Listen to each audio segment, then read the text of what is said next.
Meet Sansa and Jon.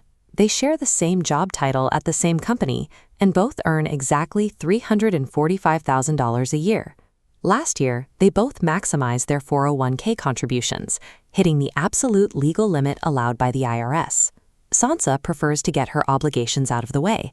She set her contribution rate to 25%, hit the limit by spring, and put her retirement on autopilot for the rest of the year. Jon took a slower route. He divided the contribution limit evenly across all 24 of his pay periods, setting a steady deferral rate of about 8% from January through December. Standard financial logic favors Sansa. Getting dollars into the market earlier provides more time to compound, which usually leads to a higher end-of-year balance. Yet the final numbers tell a different story.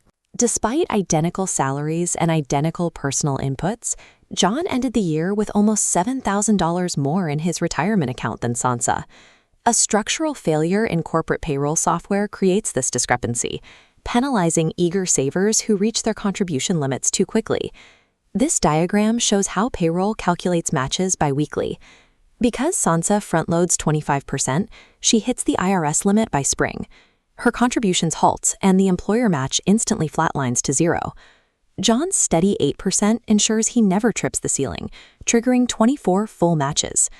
This lost match outweighs the benefits of early market compounding. An employer match is a guaranteed 50 to 100% return on day one. Sacrificing a guaranteed 50% yield for a few extra months of exposure to the S&P 500 is a poor trade. In pure expected value terms, the free money should always come first. Per paycheck matching persists because it is administratively cheaper for the employer. It avoids year-end accounting reconciliations and limits the company's cash flow obligations. This administrative convenience for the company becomes a direct financial loss for the employee. You don't have to choose an aggressive saving strategy to fall into this trap. Mid-year promotions or cash bonuses often alter the math of a static percentage contribution without the employee realizing it. A mid-year raise increases the dollar amount flowing into the 401k, which can push an employee over the IRS ceiling by November and vaporize the December matches. This forfeiture remains invisible.